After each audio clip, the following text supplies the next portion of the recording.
The CLI and C-cubed casting processes can be combined in order to efficiently cast thick-section parts using reactive alloys.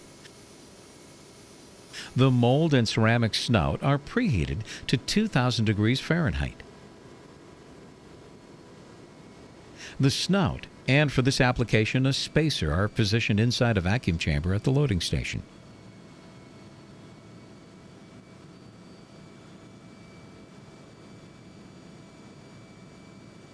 Using robotic assistance, a hot mold is positioned over the fill pipe. A seal kit is used at the junction of the mold and fill pipe, and a cap is placed atop the mold central riser.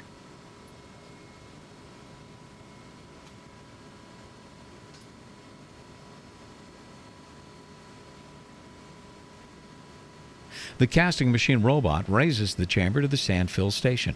This media serves to rigidly fix the location of the mold within the chamber, as well as to contain any molten metal that may issue from imperfections in the mold.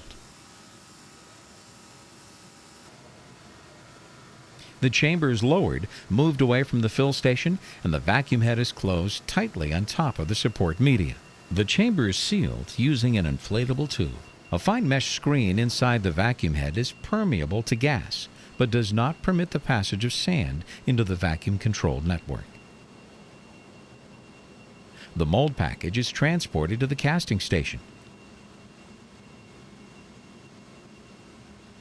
For this application, a CLI casting unit which blankets the molten metal with an inert gas is being used. The fill pipe is first lowered into the inert atmosphere.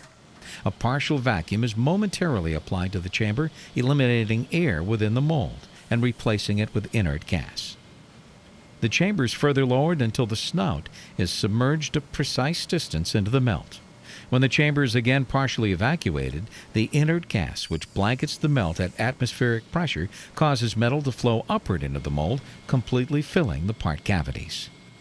In the C-cube process, which is used for both air melt and CLI casting, rotation is applied to the casting chamber. Once the desired RPM is reached, the liquid metal is held in the gates by centrifugal force, and the vacuum can be released. After the central sprue is emptied, the centrifugal force continues to apply uniform feeding pressure to each casting until solidification is completed. Unlike other casting processes, the feeding conditions at all elevations in the mold, top to bottom, are identical, and this assures a higher level of consistency in part quality.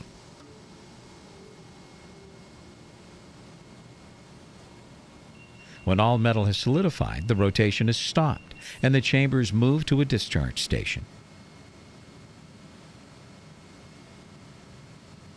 The vacuum head is opened and the chamber is rotated, depositing the cast mold and support media into a bin.